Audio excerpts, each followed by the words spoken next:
Ladies and gents, boys and girls, welcome in. This is Chewing Clock. It is Wednesday, March the 18th, 2026. I'm Chris Phillips. He is Cole Thompson. Really excited to chat with you all here on this hump day. Which SEC football teams can win the whole damn thing in 2026? Obviously, there is a short list of teams, but a list no doubt. Are there some unexpected contenders? Of course, who are the favorites? We're going to discuss and debate all of that. Also, the Season Will Be Successful series continues. Today, we are talking the Auburn Tigers and the Vanderbilt Commodores. Also, of course, spring football is in the air. I want to get Cole Thompson's opinion on spring games and discuss the value of spring games. Do they still hold value in 2026? Also, of course, as always, your questions, your comments, everything in between.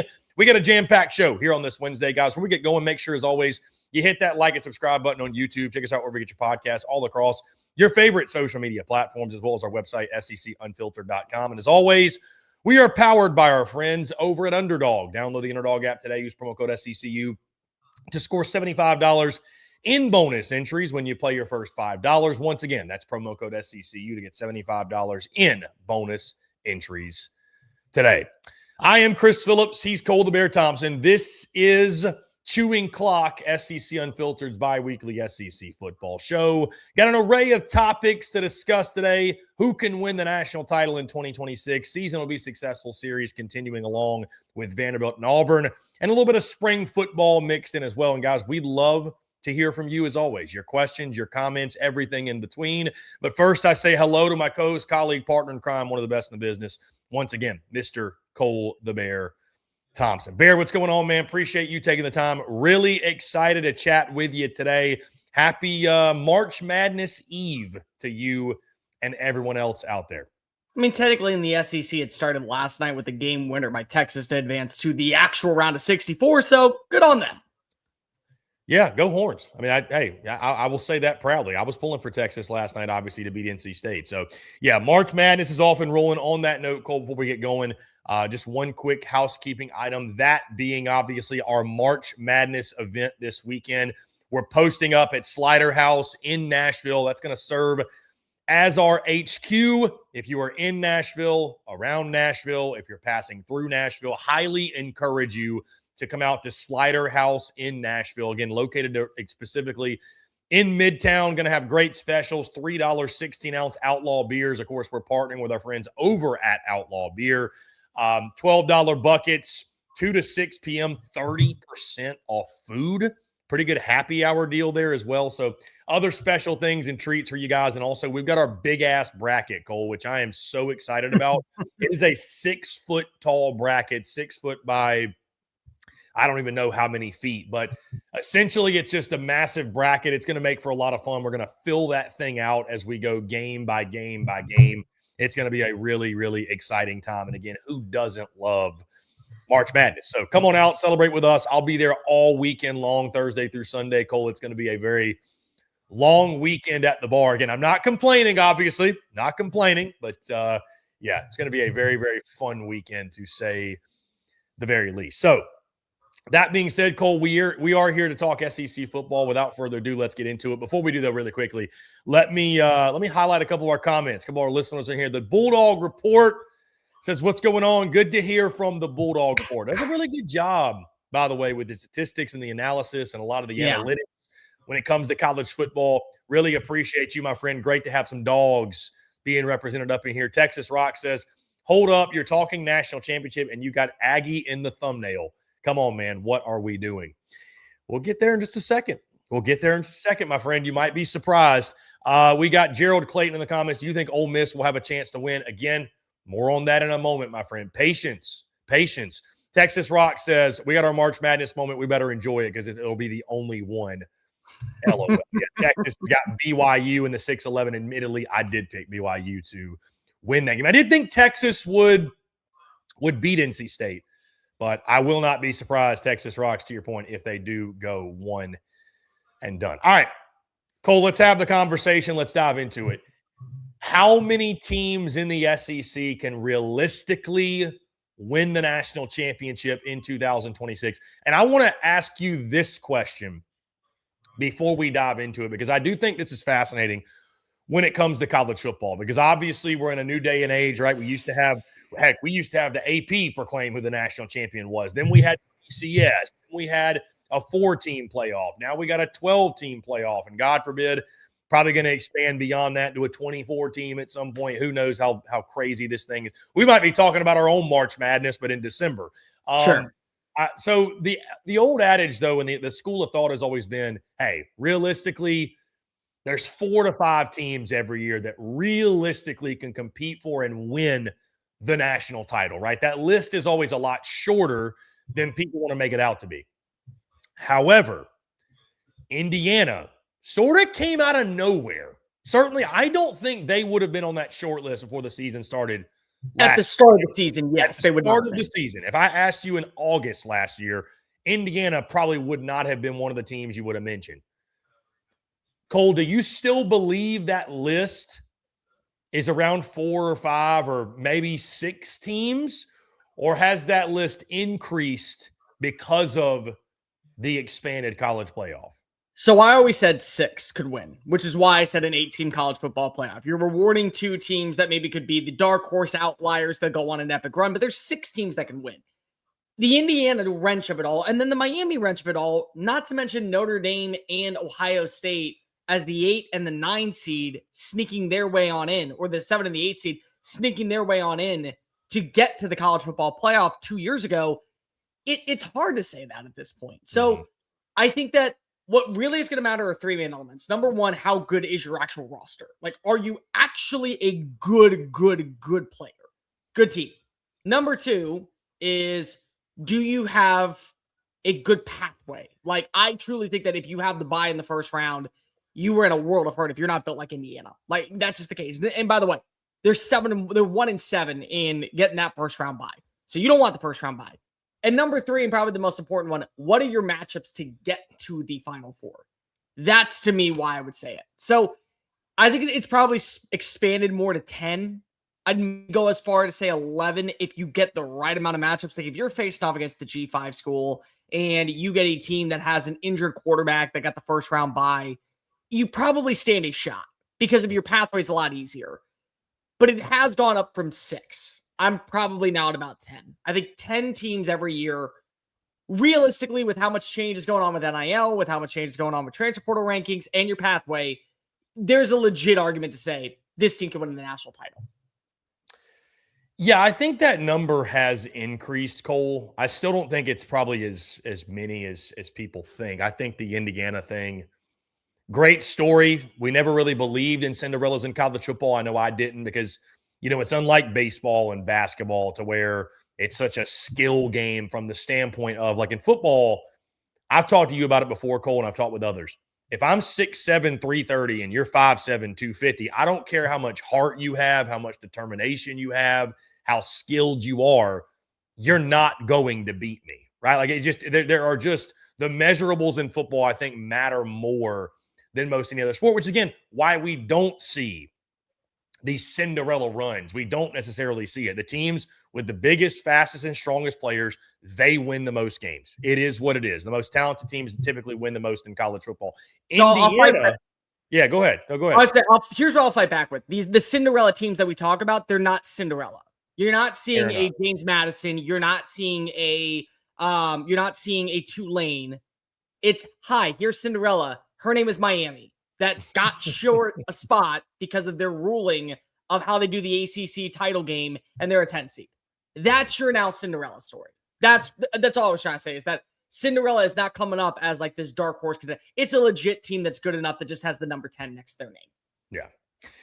Yeah. So I think, though, the Indiana thing where a team completely, it feels like, comes out of nowhere is, I think that's going to be more of a one-off than it is going to be a yearly thing. So I would agree with you. I'd probably put the list of teams that realistically can win the whole thing 8 to 10, and even 10 feels like too many. I think it's more around like that 8 number. I think 8 is valid. I think you go any more than that, and I think you're really pushing it. So I just want to get your thoughts because, again, I think that out of that 8 or out of that 10, how many come from the SEC? Obviously, that's what we're going to discuss here in just a moment. Our guy, Randy Etheridge, really quickly want to highlight him. He's in the chat. What's going on, Randy? Appreciate you throwing the hook 'em. And our guy, Riley, says, give me a valid reason why Mississippi State can't win it all this year. All right, well, let's start naming them off. On that note, Cole, on that note, here's what I really want to do. I just want to run down the list of these SEC teams, and it's a simple yes or no. Do you think this team realistically can win it all in 2026? Let's start at the end because we typically obviously do this in alphabetical order. I want to start reverse order, so we'll start with Vandy. We'll save Bama for last. Okay. The Vanderbilt Commodores. I'm going with a no. No. Great story, but I don't think so. 9 wins, potentially. I'd go that far. 9 wins is not going to get you in the playoff. It's not going to get you a national title game. That's for sure. I don't think there's much debate there. I think that's a no. The Texas A&M Aggies. Off the jump, here we go with Texas A&M. I think this one could be very highly debated. I'm going to say yes. I think A&M could win it all. I think if Marcel Reed, and I saw this comment come out obviously from Mike Elko, and it was the most, obvious take of all time. He said, we need more, and I'm paraphrasing a little, we need Marcel Reed to be at his best more consistently. Now, I think this question is, do you believe in Marcel Reed? Because I think they're going to have virtually everything else they need to make it happen. I'm going to go yes that they can. I'm not saying they will. I think they can. The question is, can they win the national title? Which is a yes. They can win the national title. I trust Mike Elko with the defense like I trust my parents to watch my unborn imaginary child. Like that's a level of comfort I feel with Mike Elko running the defense. They have the pieces on the offense. They still have a solid run game. It all comes down to the quarterback. And for a lot of these teams, it's going to come down to the quarterback for me. If you get a better version of Marcel Reed of what we saw for 14 games next year, you can still go 10-2, be a playoff-bound roster, and depending on your matchups, you could end up being favored in a lot of your games and eventually win. So yeah, from the can they, it's hard to say no. I say yes. Cole, the Texas Longhorns, I think that's a yes. Yeah, absolutely a yes. Preseason top 5 team in the country. Arch Manning should take a step forward. Added pieces via the portal, most notably Cam Coleman. Yeah, I mean, I think that's not only can they, I think that's the expectation this year, is to have an opportunity to win it all. Good roster, balanced top to bottom, like the returning pieces, like the upgraded pieces at wide receiver. It's another year of Arch Manning with warranted hype mechanisms around him. It's hard to say no. It's really hard to say no. Okay, so we both agree, Texas. So we've got 2 teams right now, Texas and Texas A&M. The Tennessee Vols. I'm going to go with no. You don't have enough answers at the quarterback position. I don't think Tennessee top to bottom is a real true national championship contender. I'm going to go no here. If you told me for 2027, I would say yes, because I do think that Jim Knowles' defense is going to be hitting its stride at the right time, but 2026, no. A winning season for you guys is pulling a couple of upset wins and fighting for like that 10 seed in the playoff in the month of November. Like, that's a win for you. 2027 is where you're really preparing yourself for the run toward a national championship. All right, so we're still sitting at 2, A&M in Texas, ironically enough. South Carolina Gamecocks, is that a pretty easy no? For playoff, yes. National title, no. Just no. I'm like, Cole, come on. Don't talk yourself into this. Please don't do it. The Gamecock Kool-Aid will be cascading through my veins at some point, but there is a fine line that I am willing to get drunk off of, and it is basically, hey, playoff-bound team, sure, we'll go ahead and hit that shot. I'm not blackout enough to throw money down on them to win the thing. No. So, again, we still got 2. The Ole Miss Rebels. Trinidad Chambliss is back. Kejuan Lacey is back. Obviously, it's Pete Golding's first full year, but Pete Golding did beat Georgia in the playoff. They were a game away from going to the Natty. Right. Can they win it all, Cole? Hell yeah. Of course they can. You still have the quarterback and the running back that got you there. And you proved that you can win without Lane Kiffin by beating Georgia. I mean, you did that. Like, Whether or not we want to say that they're going to be the best team in the SEC this year, that's up for debate. But people who are coming out of the woodwork saying, well, why should we believe in Ole Miss? Because if you already beat a team that Lane struggled with multiple times without Lane in the playoff, and you got them to advance, and the quarterback isn't going anywhere, and you still did well in the portal, and you're bringing in an offensive coordinator that has very similar attributes as what you're running with when it comes to Charlie Rice Jr. So if all of it's going to be the exact same, why the hell would I doubt what's going on in Oxford? Continue to drink the Kool-Aid as long as I'm living. This one's really tough. Oh, can you win the whole thing if you're Ole Miss?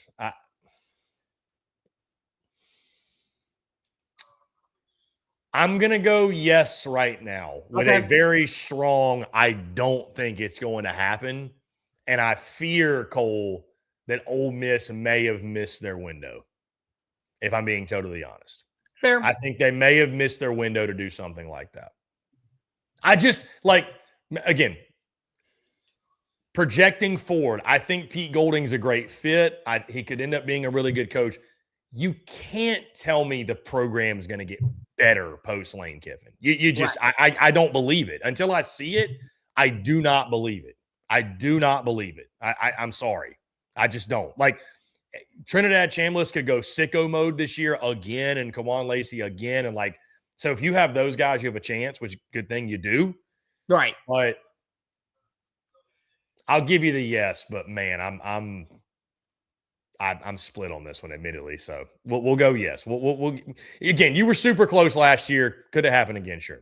All right, we got A&M, Texas, Ole Miss. How about the Oklahoma Sooners?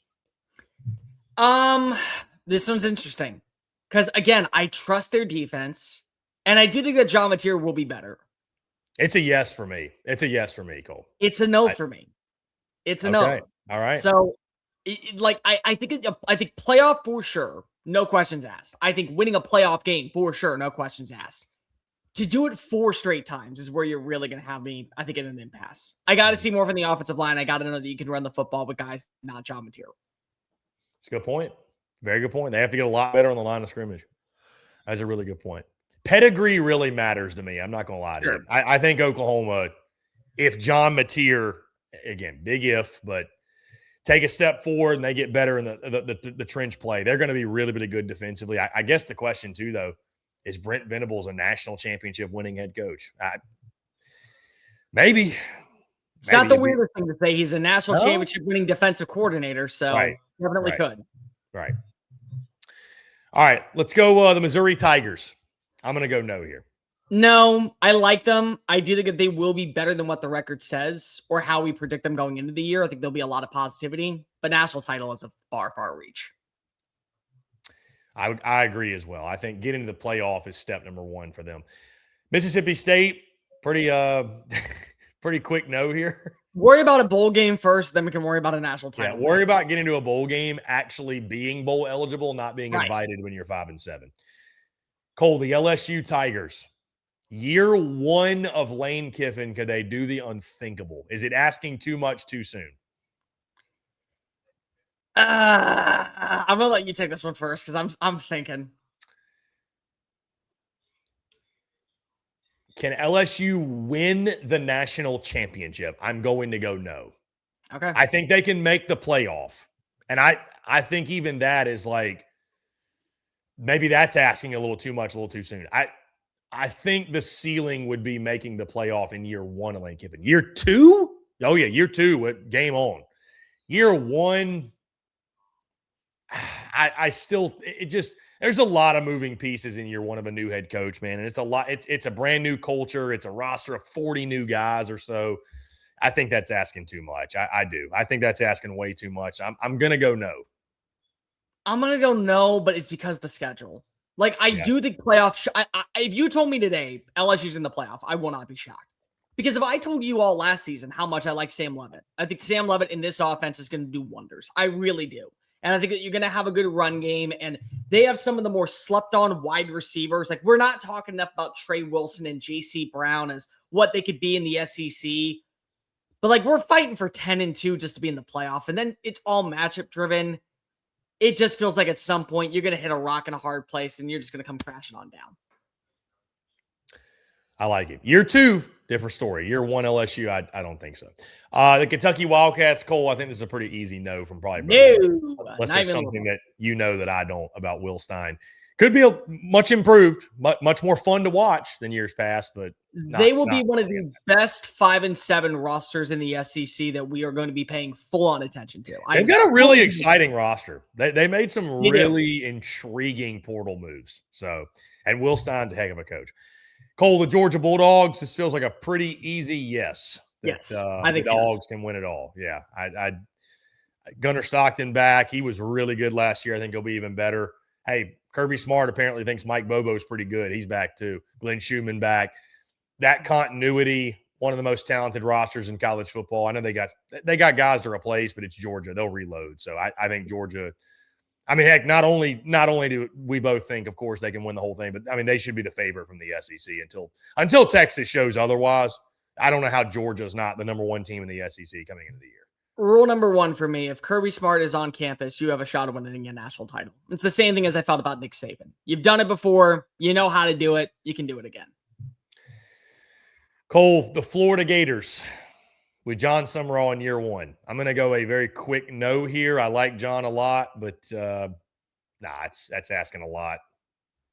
I cannot wait to watch as the Florida Gators are competitive in the month of November for a 9-3 season. Not this year. Not this year. Listen, even with all I do like about them, because I like their wide receiver room a lot more than most people. They're really, I think, going to be good defensively. If you make the playoff, consider if you made the playoff, the same revenge story that Indiana was on that path underneath Kirk Cignetti year 1. Like it would be like you're in the playoff, you're getting your ass handed to you once you get to the postseason, and that's a tall ask automatically. Like that's where I'm at. Cole, the Auburn Tigers, is this a pretty easy no as well? Year 1 of Alex Golish, Byron Brown taking over at quarterback. I mean, again, a lot of moving pieces. I mean, Auburn, I don't think this roster is anywhere near national championship contender. The one thing I will say for Auburn, it's a no for me, but the one thing I will say for Auburn is we have seen a coach come in immediately with a roster that was filled with players that fit his system, and they went to the national championship in their first year. So if the one school that can actually do it, Auburn's done it. They did that with Gus Malzahn. They lost, but they did it for Gus Malzahn. It's a no, but if there's any school that would find a way to get the job done, it would be Auburn. Can you imagine inexplicably Auburn is like in the SEC title game and goes in the playoff, first round bye, all of it. Just yep. We're gonna need a couple of miracles at Jordan Hare again, I think, for that to happen, Cole. The Arkansas Razorbacks, Cole, this might be the quickest no of all, to be honest with you. No. Worry about getting 4 wins. That's what I'm worried about. Not a national title coming to Fayetteville. Rub salt in the wounds, as Cole Thompson. Worry about 4 wins. Finally, Cole, the Alabama Crimson Tide. This one may be the most intriguing conversation of all of them because it feels wrong to say Alabama cannot win a national championship. Right. They got a lot of questions. I mean, is Keelan Russell the guy? You know, they're having a little quarterback battle going on in Tuscaloosa. They call it a battle. I mean, if it's not Keelan Russell, Tuscaloosa may burn to the ground, but it is going to be him. It should be him. Can Alabama win it all, Cole? Year 3 of Kalen DeBoer. No. And it feels weird to say, but no, I'm not putting them in that category. And it's not because I don't think that Alabama can't be a playoff team. That's not what was said. It's not that I don't think Alabama can win playoff games. That's not what was said. What I said was that they can't win a national title this year. And it's largely because of the unknown at quarterback, the all brand new offensive line, still an unknown at being able to run the football, and I don't know what I'm getting in Kalen DeBoer and what changes are going to be made when it comes to the physicality standpoint of things. Like, the part that was so disappointing watching Alabama last year wasn't them losing games. You're going to lose football games. It was the fashion of how you lost. Just 2 times, complete and utter no-shows in the second half. And a third time where you realize pretty quickly We got very, very lucky that we were able to answer quickly against Georgia because Georgia came prepared and they had that game circled right after we beat them. Like, they lost games in such horrendous fashion because of the fight and the physicality. And until I see that on the field, I'm going to doubt you when it comes to that. And that might make you Indiana 2.0, but sorry, until I see the physicality back, new quarterback, new offensive line, still question marks galore around the play calling. It's a really hard position to be in, but it's a no. And I'm okay with admitting that it's a no. Yeah, I mean, I think realistically, Cole, if you take the logo off, you take the numbers off the helmet, you look at, it's still a talented roster, don't get me wrong. Sure. But, like, if you remove the aura of Alabama, the no becomes a lot easier. So I'm going to go no with you. And it feels disgusting to say. It does. It feels strange. It feels very odd. But I'm going to go no as well. I agree with you for all the reasons you pointed out. Brand new at the quarterback position, brand new at the offensive line. And until we see Bama get back to that Bama identity, it's really difficult to trust and say, yep, that it's all going to, you have to just be such an elite level football team to win it all. We have not seen that from Alabama the first 2 years. And I don't know that there's signs that point to they're going to get that much better this season. And, at some point, you are what you are under Kalen DeBoer as far as a mentality and an identity standpoint. We'll see. But, yeah, I think the answer has to be no right now, which, again, is just very, very odd. It doesn't feel right. It does not feel right, but it is right, I think. It is right, I think. Again, I don't think Kalen DeBoer is going to be on the hot seat. If you ask me, Alabama's going to the playoff. Yeah, I would say so. Probably playoff bound. It's going 4 more games afterwards, playing 16 more quarters and being able to respond. It's a hard step for me at this point. Yeah, I'd agree. So running back through it, the only one I think you and I disagreed on was Oklahoma. Yeah, so we both had A&M, Texas, Ole Miss. I had OU. You did not. We both had Georgia, and that's it. So that's 1, 2, 3. You had 5. I had 4. 4 for you, 5 for me. Which I will say, even for me, I had 5. If I had to knock off a few, I could knock off Oklahoma and Ole Miss and feel all right about it. I could knock off Oklahoma and Ole Miss and probably Texas A&M and feel all right. Like, if I'm being completely real, I could knock off all 3 of them. And there's an argument for Texas to a certain degree. Indeed. Welcome to the SEC in 2026, ladies and gentlemen. Dear God, please one of y'all win it all, because I'm so sick and tired of the Big Ten claiming the trophy. Please, somebody. One. Cole, let's get into some of these comments. I definitely want to get you guys' feedback on the conversation. Who do you think can win the national championship in 2026? Randy Etheridge says, just because you're a returning starter doesn't mean you're not an unknown. In fact, we know Reed is trash. First half, South Carolina, Texas, Miami, when it mattered the most. Again, quarterback's the question for them. Quarterback's the question. John Bro says, Roll Tide is not the threat they used to be. Texas Rock says, this is not Saban's Bama. It is not. No. He says also, Texas Rocks, that Bama identity left with Nick Saban, and it ain't coming back. You're right. We have to stop putting the expectations on Bama that they're going to turn back into Nick Saban Bama. They're just not. It's never going to happen. They've got to find a new identity that works for Kalen DeBoer and works for this football team in the year 2026. John Bro asked the question, Cole, who will be the Indiana of the SEC in 2026? I feel like this is kind of a loaded question a little bit from the standpoint of, does that team even remotely exist? Does that scenario even, you have to think about all the things that made that Indiana program as far as the losing record and years without winning and Kurt Signetti is head coach. I don't know that team really exists. I think you and I did have this conversation a few months ago. Yeah. And I mentioned it potentially could be South Carolina at some point as far as that sleeping giant per se. But I don't know, Cole. I don't think there's going to be one. Short answer. No. I don't think there's going to be one. So. Here's what I will say. If you were to talk about, because there's 2 ways to look about it. Are we talking about the team that's the most juggernaut loaded roster that can go toe to toe with anybody in college football? Then it's Georgia. But Georgia's not Indiana, because Georgia's won multiple national titles. If you're talking about a team that going into the year not a lot of expectations for, and then they just come out of nowhere, I'll go back to the Auburn take. Because again, it just feels like you bring in a coach with a new offensive formula and an identity that has a quarterback that fits a system. Well, back in 2013, you brought in a new offensive-minded coach with a certain identity with a quarterback that fit his system. And you went on a run toward the national championship. So, like, if you're just going impressing and maybe being a sleeper to go to the playoff, yeah, Auburn. But not in terms of they're winning a title. No, nobody, Indiana is in that same realm for different reasons as 2019 LSU, where it would have taken arguably the most dominant rosters ever assembled to be able to go take them down. You would need bits and parts of every major college football team to beat Indiana this past year, just like you would with 2019 LSU. LSU just was the most complete team and nobody questioned it. Mm-hmm. John Bro says for LSU, I'm thinking 9-3, tough schedule, lot of moving parts, new moving parts for LSU. I would agree. 9-3 would be a great first year for Lane Kiffin. I think that's fair to say. I think it'd be a great year, especially with that schedule.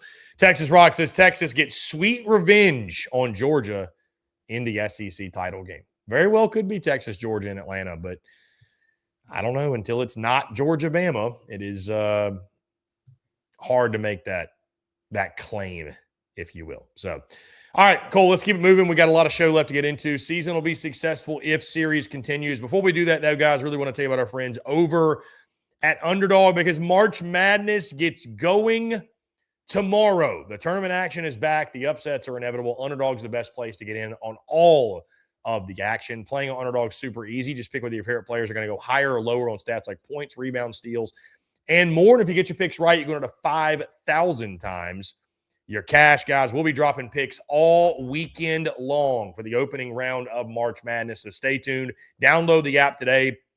Use promo code SECU to score $50 in bonus entries when you play your first $5. Once again, that's promo code SECU. Underdog. Make picks, win money. Must be 18 and up, 19 up in Alabama, Nebraska, 19 up in Colorado for some games, 21 and up in Arizona, Massachusetts, and Virginia, and present in the state where Underdog Fantasy operates. Terms apply. Concern with your play, call 1-800-MY-RESET or 1-800-GAMBLER. Visit ncpgambling.org. In Arizona, call 1-800-NEXT-STEP or text NEXT STEP to 53342. And in New York, call the 24/7 Hope line at 1-877-8-HOPE-NY or text HOPE-NY.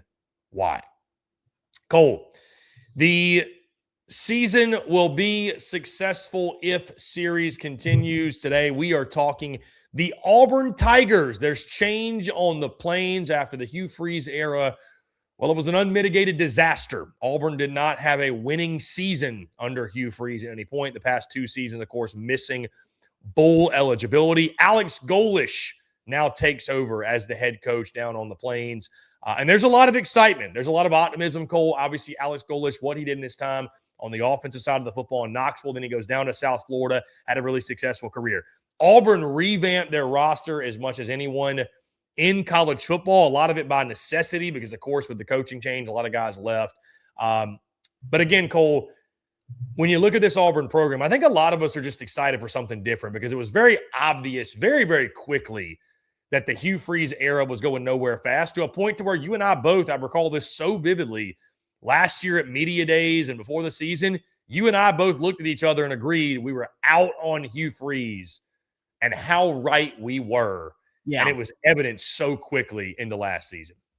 No, they knew they needed to make a switch. I think that they got one hell of a hire in the process with Alex Golish coming on in, but it was clear last season that you can buy whatever talent you want. If you don't have the right guy at the helm, you're still going to crash the car. I mean, that's really the bottom line. And unfortunately, because of you had a terrible driver who refused to learn anything new about the models of 2025, you lost some big pieces with that because you no longer have a guy like a Cam Coleman. You no longer have a Miles Simmons on your team. You no longer have multiple of your offensive linemen that were really good and are going to represent Auburn in the NFL coming on back in 2026. But it was necessary because I think for Auburn, they needed to realize we can't keep living in this world of going after coaches who are stuck in the past or coaches that have ties to a program because of X, Y, and Z. And so getting a guy like Golish, what you're doing is you're getting somebody who has SEC experience, but has proven consistently My offense can be elevated, it can transcend, and it can change the way that we do things here. And you did a good job of retaining the talent that you could. You did a good job retaining the most important piece, in my opinion, which was DJ Durkin as your defense coordinator. You did a nice job of bringing in and setting an identity of what you want your roster to be next season. And so, even if it's not a winning year that ends with double-digit victories and a spot in the college football playoff, it doesn't mean that if you're an Auburn fan, you can't find reasons to be optimistic for what the future entails for Alex Golesh at the helm. Cole, again, a lot of excitement, a lot of optimism. Byron Brown at the quarterback position also brings that with him. Again, a lot of that South Florida roster came over with Alex Golesh. Cole, as we take a look at the 2026 schedule, obviously schedule, I think, has a large hand to play in what yearly expectations are, especially when you're talking about year one of a brand new head coach. Auburn is interesting, Cole, because, again, you might recall a couple months ago, I safe to say, irritated the Auburn fan base when I kind of questioned the yearly expectations and why do we hold these expectations so high for a program that seems like perpetually has won a couple national titles, but hasn't, maybe it feels like gets out ahead of their skis a little bit here and there from the standpoint of the expectations being so darn high. So but they don't care that it's year one. All right. I mean, they're the expectations to win. The expectations to win immediately. Again, this is what the schedule looks like for Alex Golesh, what he'll navigate in year number one. You do open up the season against Baylor in Atlanta. You might recall last year, the game at Baylor, that we thought maybe that was the sign that Auburn with Jackson Arnold at quarterback had turned it around, and it obviously did not play out that way. But you get Baylor again. You got USM, Southern Miss in non-conference in week 2.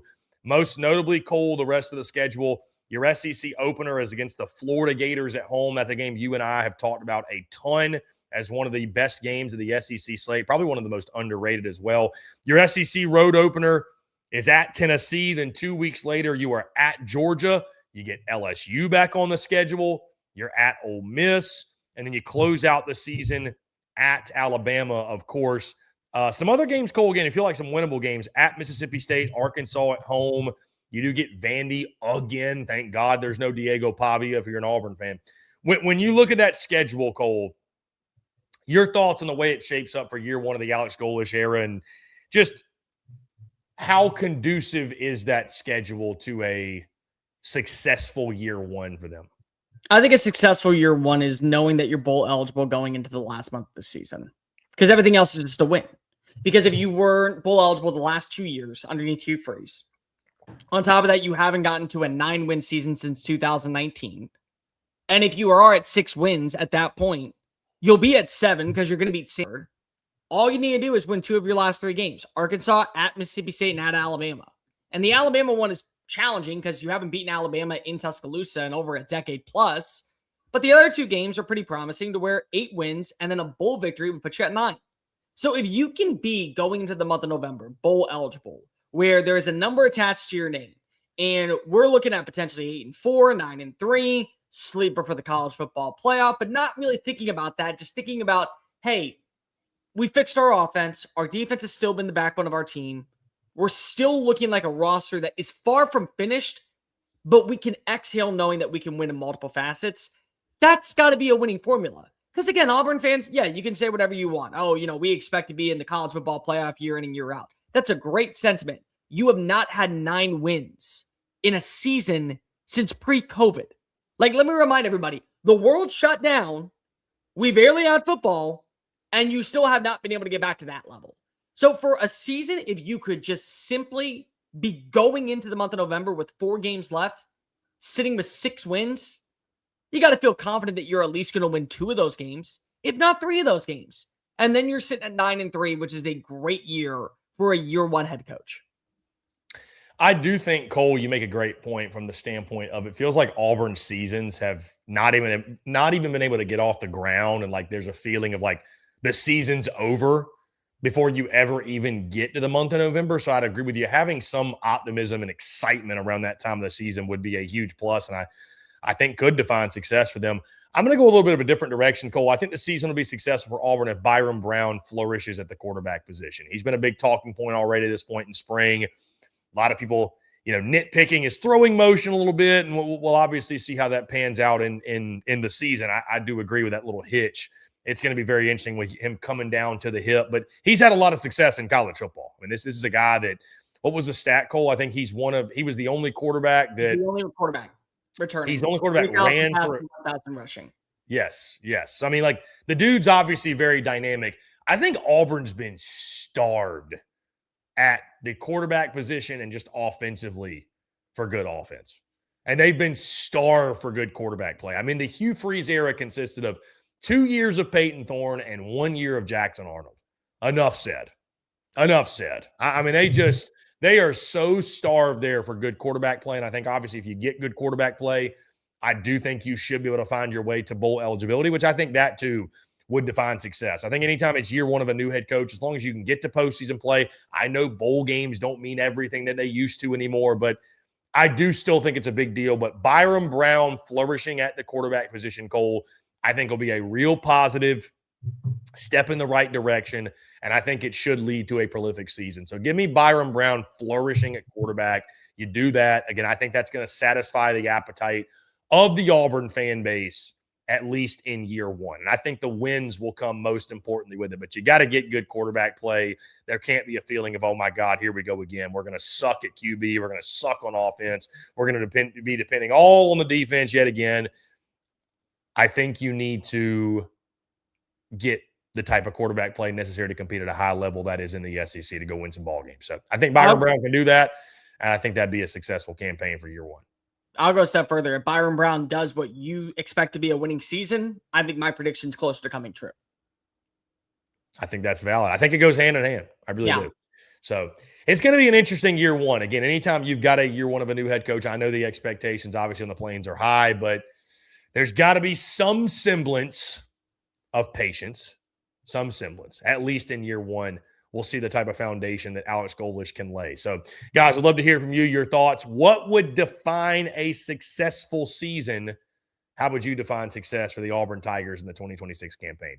Cole, let's keep it moving. Season will be successful if for the Vanderbilt Commodores, coming off a 10-win season and their quarterback taking a trip to New York for the Heisman Trophy ceremony. Cole, I think maybe not even quietly, but I think this is one of the most underrated storylines in the SEC going into 2026. It's Vanderbilt, right? They're not going to be talked about nearly as much as they should, but we're going to talk about them because, again, it's like, okay, you built up to what happened last season, right? Diego Pavia came in his first year. Y'all had a great year. You beat Georgia Tech in the bowl game. Nobody saw what happened last year coming. You win 10 games. You beat your arch rival, Tennessee. You had a fantastic year. Unfortunately, you don't go to the college football playoff. You face Iowa in the bowl. You lose, whatever it is, what it is. But you had a historic season, first ever 10-win regular season in program history. Cole, the storyline that's so fascinating for Vanderbilt is, now what? Now what? Like, where do you go from here? Right? I don't think anybody's crazy enough to think that a 10-win regular season is the expectation year in, year out. But if you're Clark Lee and company, you also cannot fall off a cliff. So we have created a very interesting dynamic, Cole, of how you set expectations for Vandy this season, I think is fascinating, truly.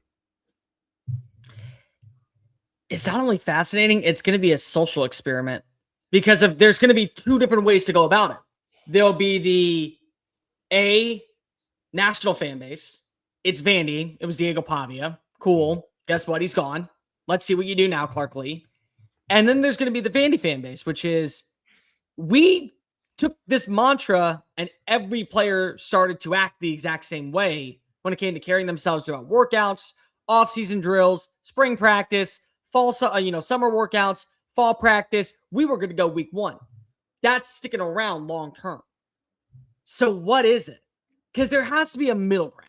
Like, I know there's a part of me that would love to say, yeah, Vandy's going to go ahead and once again be a 9-win plus team and they're going to be a playoff threat. But we have to have a reality check. Now, the question is, how far does that reality check go? Because where do they drop off? Are they only going to be now a 4-8 roster? Then that was the one outlier year, or are we going to see, hey, 8-4, Well, if you're 8-4 and you're getting growth with your young quarterback and a lot of the pieces that are already being brought in the portal, you got to feel confident at least that there's things trending upward in that direction. Going to be very interesting, no doubt. Cole, as we look at the 2026 schedule for Clark Lee and the Vanderbilt Commodores, again, Jared Curtis picking Vandy has sparked a lot of excitement and optimism, as you can imagine. One of the most talented quarterback prospects in all of college football deciding to take his talents to the West End. Cole, we assume he will be the starting quarterback in Nashville this season. This is what Vandy will face as they try to follow up their 10-win campaign in 2025. Ease into the season non-conference play. Austin Peay in Delaware, which I think is a very good way to go into the season with a young quarterback. Then you get NC State. Did y'all know the Bears got a soft spot for the Wolfpack? I think I should point that out today. You get NC State in Nashville, by the way. In Nashville. Very interesting non-conference game that I think will be a tone setter. You open SEC play at Auburn. The following week, Cole, you're at Georgia. Then you get Ole Miss in your SEC home opener. So right out of the gate, 3 very tough games. Other notable games, you get Alabama at home late in the season. You're at Florida, Tennessee at home to close it out. Cole, I might as well go through the entire schedule from the standpoint of it's very interesting. At Auburn, at Georgia, Ole Miss, very tough 3-game stretch. Arkansas at Kentucky at Mississippi State, more manageable 3-game stretch. And a bye week. Versus Bama at Florida versus Tennessee. Very difficult 3-game stretch. So this schedule, it's kind of interesting how it's broken up into those sections. Simply put, I'll ask you, Cole, again, schedule helps set expectations. Sure. Does that feel like a schedule to you that's conducive to a big year that Vanderbilt can take advantage of? No, not even a little bit. It's a difficult slate. So that's why my winning formula has nothing to do with the on-field play-on-play predictions. It has to do with one player and one player only. A winning season for Vanderbilt is having Jared Curtis prepared for 2027 and beyond. I want to know that this kid is not in over his head. He has learned the ins and outs of Tim Beck's offense. He has got a great rapport, and week by week, we are seeing progress. A throw that he would have made in his first start, he's not making that in week 13. Play that he knows that he's got to have on 4th down, instead of trying to run out of bounds, he's pushing forward from week 2 to week 7. I want to see him continuously grow and flourish into the player that was viewed as one of the best young quarterbacks in the draft. I mean, in the recruiting cycle, the number 2 overall quarterback prospect this past year. I would love to know that he is going to end up being that difference maker that we can believe come 2027, we're going to build around him. Our NIL ducks are in a row. Our format is form-fitting. We have the right recruits. Now we're going to spend money in the transfer portal. We're going to bring in guys at wide receiver, bring in guys at defensive line, offensive tackle, because they want to play for Jared Curtis. I want to know that Jared Curtis is ready for 2027 to go on the run that Diego Pavia went on in 2025. That is a winning season for me. And I think that's a good one, Cole. I'm sure you saw this as well at Spring Ball. Jared Curtis, you're rocking number 2. He has taken over the 2 turns mantle. I'm sure that blessing came directly from Diego Pavia, though. I have to imagine. That's like the only player who right now I could say even is, because there's the argument going on. I don't know, because you've heard it with Matt Leinart about having retired jerseys ever be worn again. Like, that's the only player for Vanderbilt who I think ever could warrant having his jersey retired.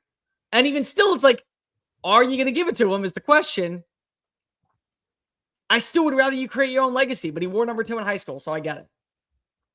Yeah, that's got to be like I'm sure Diego Pavia was like, it's your time, homie. Carry the legacy of number 2 at Vandy. I'm sure that combo with something like that.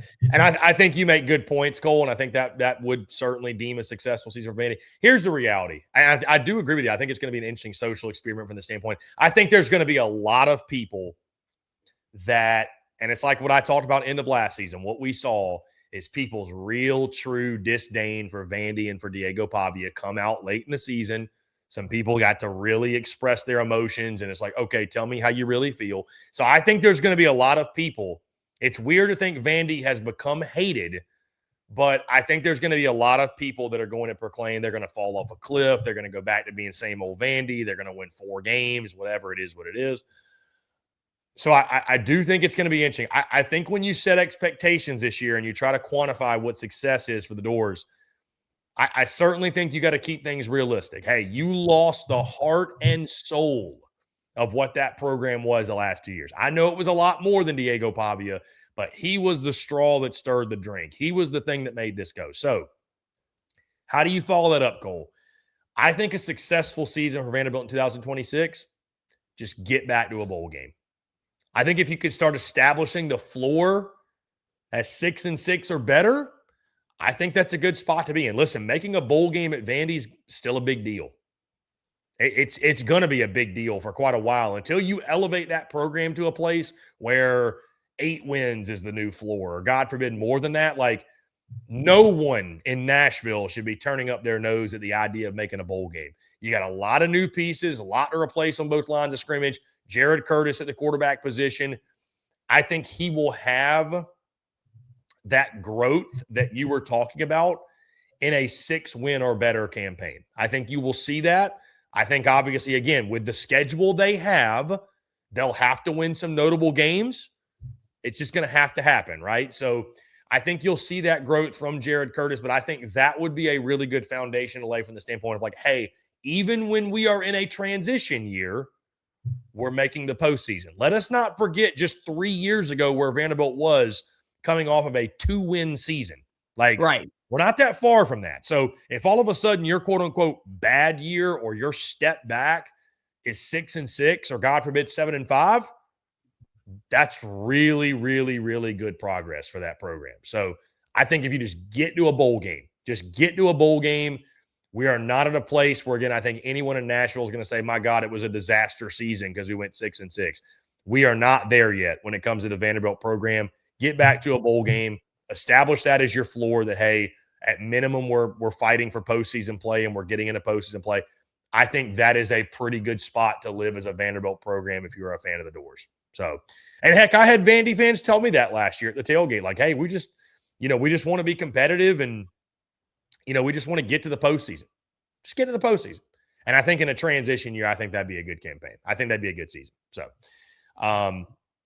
yeah, Vanderbilt's going to be fascinating in 2026, guys. We'd love to know from you. What are your thoughts? No more Diego Pavia in Nashville. What does it mean for Vandy? How would you quantify success for the Vanderbilt Commodores in this upcoming 2026 season? Cole, before we get out of here really quickly, again, we're going to start talking a lot more spring football next week. We got a couple teams that finally – by the way, I don't remember spring ball starting as late as it has this year. I feel like maybe it's because of the spring portal window or what have you, but the fact that some teams are just now getting on the practice field in the middle of March is rather interesting to me. Again, I think because of the calendar and all, and the season's longer, I'm sure that certainly has a takes a toll on it. But we'll start getting more into spring reports and spring ball and what have you next week. Really, just kind of a fun conversation, Cole, to close out the show. I want to get your take on spring games. Did they do anything for you? Like, I know like Texas is bringing their spring game back, and there's going to be some other, because last year around this time, the question was, are spring games dead? Like, are we even going to have spring games this time next year? So I think it is interesting. Some people are bringing them back. No right or wrong answer here. I'm just curious your take. Like, were you someone, have spring games been a nothing burger to you? Do you gravitate to spring games? Do you like, what is your opinion on spring games? They're fun. I still enjoy them. I still understand the value of having them. And you know what? I think that there is value to make sure that they stick around. But it's very similar to the preseason for me with the NFL. So for a while, the preseason of the NFL was really supposed to be a game of like a dress rehearsal. These are the players that we're expected to see have the breakout year. They may not play the entire game, but we're going to get them active and we're going to get them on the field. Well, in the last 4 or 5 years, we've seen more NFL teams do joint practices for 2 days. And what the joint practice is you're going to get your starters to go up against the other team starters. Good on good. So you're going to get wide receivers going up against defensive backs. You got an all-pro quarterback going up against a Pro Bowl defensive line. And you're going to go no stop, no nonsense, full on to start to finish whistle. It's going to be your background. And then you play the game, and the game is more so we're trying to figure out who are the last 6 or 7 guys making the roster. That's what this game is for. That's what spring has become for me. It's more important to see how do they look at practice going up against other players that you view are going to be staples of that team. And hearing the practice report notes and hearing how people are looking when, the whistles are being blown and they're going through contact and they're actually making plays in space and how they're adjusting to life after being in the transfer portal. Those are all things that I care about way more up to this point than the standing issue of, well, let's see what they do like in this game. Because there's always going to be a walk-on. There's always going to be a player who is very much catching your attention. And then you spend the entire offseason wondering what's their role going to be. Like I remember when we were at Texas, when I was covering Texas A&M full time, and there was a wide receiver who caught 2 passes as a walk-on. And the thing was, he used that as a way to enter the transfer portal 2 years later and get on scholarship somewhere.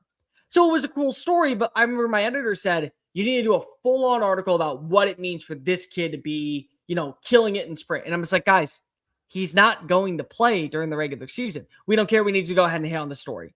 And it got a couple thousand views. It's like, good story. But he didn't play a single snap the next season. So that's where it's like the practices mean more value to me. Knowing what they look like going as good on good competition, knowing who is fully out there, embracing their new role. That's where I think that you're going to learn a lot about your team. The spring game is more so just like it's an opportunity for you to catch an Alabama game when you can't afford the tickets because of their $300 and you could sit front row. That's more so what I think the spring game is about. You don't really care about the score. You don't really care about the matchups. You're looking at rosters and you're seeing what the team is going to be. And there'll be some players that will sit on out. They're not really hurt. You're just keeping precautionary tails on them. The practices are where you're going to learn about what this team is cut of and what this team can actually be going into next season. Yeah, I think spring games at this point, Cole, are probably more nostalgic for me than anything. Like I remember being a young fan growing up and going to the spring game. And I think spring games certainly hit a lot different when, we had, I'm going to make myself sound really old, but I remember my grandfather saving the newspaper for me and going and looking at, what the coaches had to say about the practice or whatever. And that was your practice report. There was no message. I mean, there was some message boards, but there wasn't a ton of it. I mean, I remember random posters would post things about practice because practices used to be open to the public and people are going out there reporting on certain guys and how they looked and whatever. And obviously, again, when you didn't have the video and you didn't have all the coverage we had today, it's getting in the stadium, there was something really special about that, about getting a glimpse at the team. So I think the nostalgia of spring games, as far as in 2026, I do think there's still value to them. I think it's a way to obviously market your program and get your fan base out there. You can do some stuff with NIL. You can, see how young guys react under the lights with fans in the stands. I do think there's some value in that. But I also understand the other side of it where it's hey, you don't want guys to break out in a spring game necessarily and hit the portal. But at the same time, I would say this, Cole, you're right. It seems like the spring game superstars never pan out in the regular season. They don't ever it's year after year after year you see and hear about guys that have these massive spring games that you don't really ever hear from them again. They're just like a spring game hero. So right. I think it's fun for the fans, if nothing else. I understand everything is a business now, certainly in college football, but I do think there's a lot of value to your fan base, building value within your fan base and allowing people to get into the stadium. I'm sure we're going to continue to see them evolve, but I think that's why a Texas brought it back, right? I think there is still value in a spring game. So I don't know. I think for me, it probably holds more of a nostalgic place than anything, where the spring game used to be a really exciting thing. And then, God, I remember when we first started streaming them, we were oh my God, we can watch the spring games now to a point to where, I remember I went to the Bama spring game last year, Cole, and I guess it was a spring. It was a joke. It was a joke. It was a flat out joke. Just call it for what it is. It was a joke. It was a nothing burger. I get that, again, coaches and programs have to protect certain things, but it has certainly lost a little bit of luster. Now, again, depends on where you go, though. I mean, you go over to Georgia, they're still hitting, right? Then you go to somewhere like, not to single them out, but like, I know Kentucky's done this, Missouri's done this. They're playing two-hand touch. And it's like, all right, well, I mean, heck, you go to Lane Kiffin's program, they're having a dunk contest. So it really just depends on the program too. So anyways, sure. I'm just curious your thoughts. I don't know if there's like one perfect answer, and I know things change. I will say, and coaches have suggested this, if there's a way to work it out, Cole, man, I tell you, it would.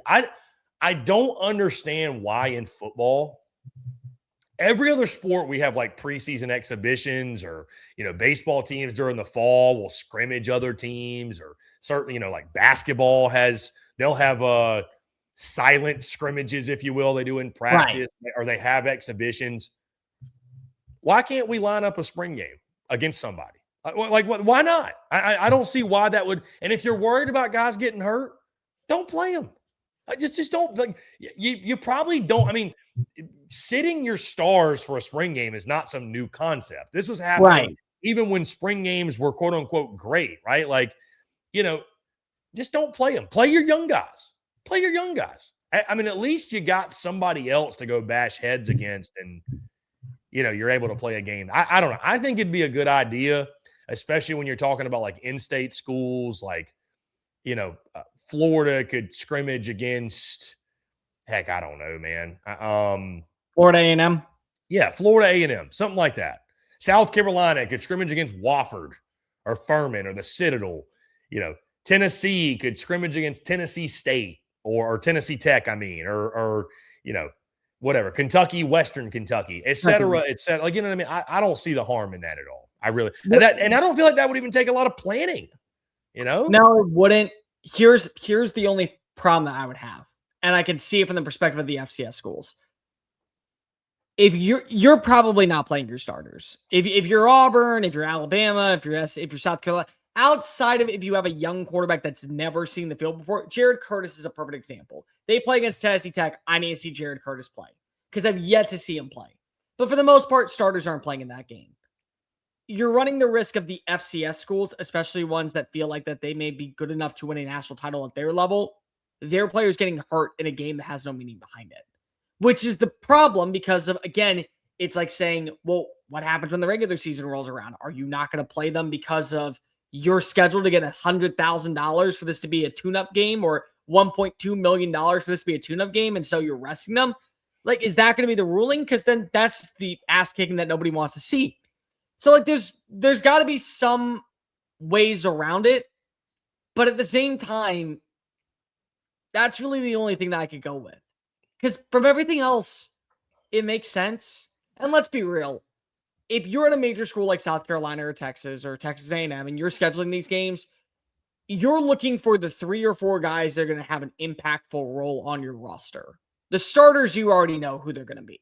Like, all you're trying to do is figure out where is everybody else kind of lining on up. And that's an important game because it's probably a little bit more of an even keel playing field at that standpoint. Cole, a couple quick comments before we get out of here. Texas Rocks, spring games are the only chance for the fans to see the team in the spring. I agree. Fred G. Rebs says same. I love the spring games. And Texas Rocks comments, if you're worried about guys getting hurt, don't practice. Don't let them walk down the sidewalk. Don't let them cross the street. Yeah, just put them in bubble wrap, right? I don't know. I mean, to a degree. Yeah.